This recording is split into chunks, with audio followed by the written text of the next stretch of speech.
Welcome to another InvizibleHandz Defense video. I'm going to pretty much show you how to be very safe with your pistol, regardless of which pistol you have, whether it has a safety on it or not. Alright, first thing, this weapon is loaded, so we'll clean the weapon. Now, how to clear your weapon. At this point, this weapon is hot, it's loaded. All you have to do is press the trigger and it's ready to go. So clear your weapon, press the mag release.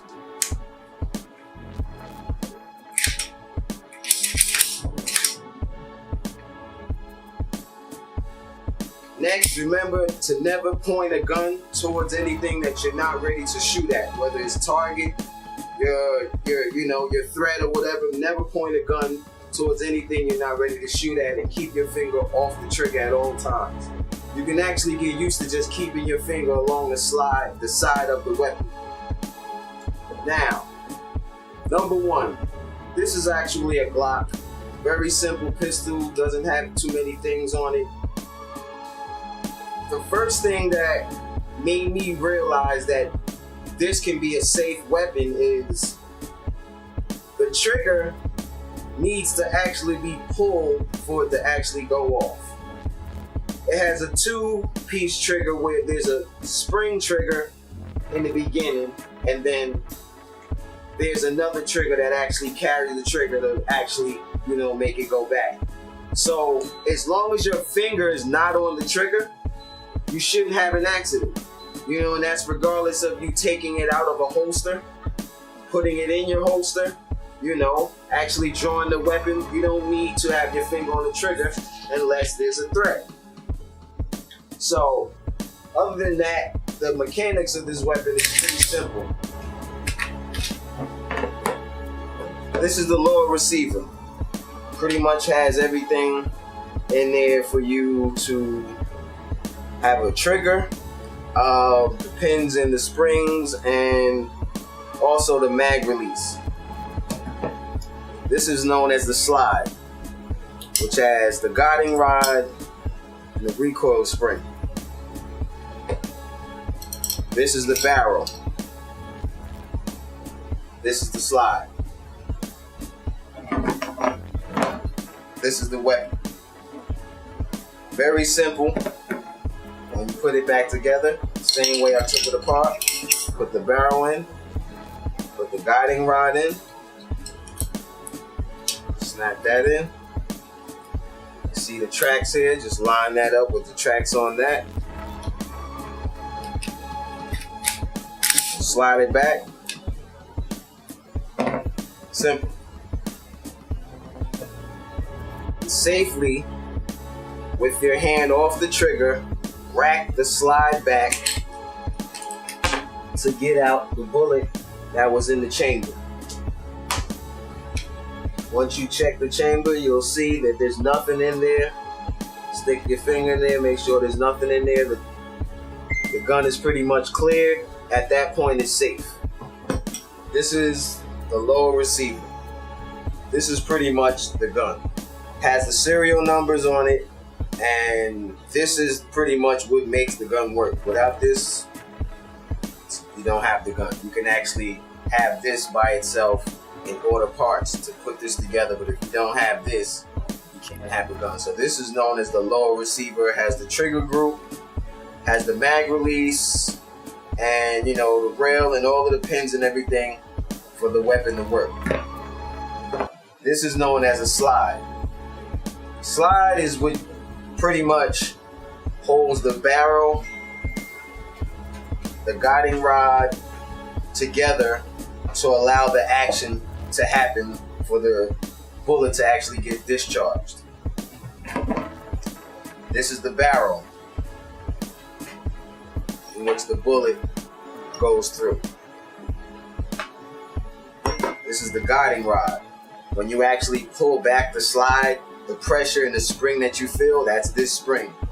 This is pretty much controlling the rise of the muzzle climb of the weapon.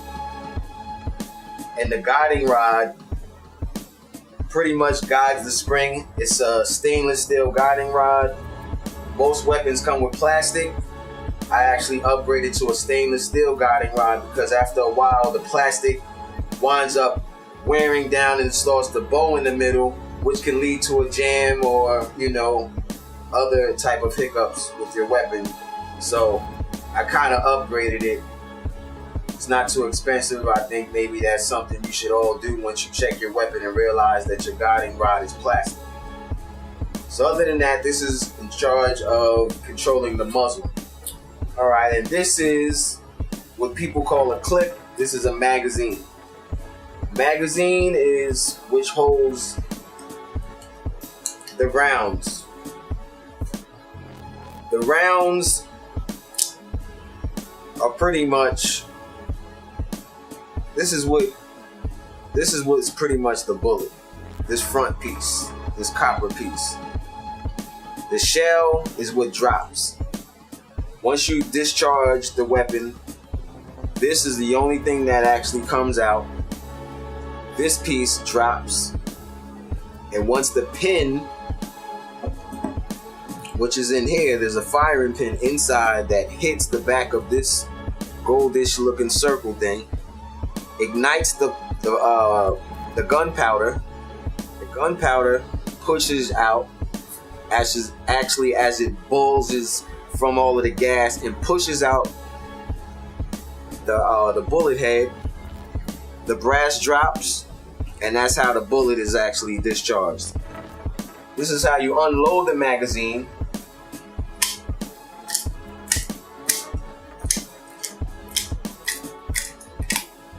That's simple. And this is how you load the magazine.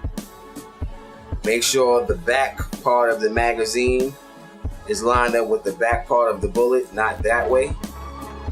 It should be flat, and you should know the bullet doesn't go this way, it goes this way.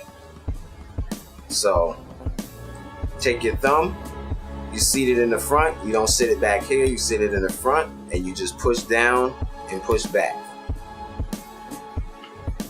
Push down, push back. Make sure everything is seated flush to the back of the plate, because if you don't, you may have a round that's sticking out like this, but way down there, and that can lead to a jam. So make sure everything is back. Push everything back. And this is pretty much how you load the magazine. Most magazines you load this way, as far as pistols.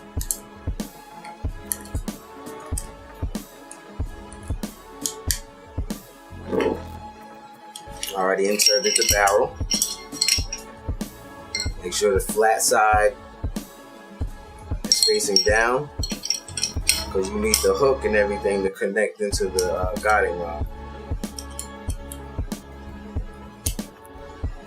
And like I said before, make sure the tracks line up with these tracks here. Good to go.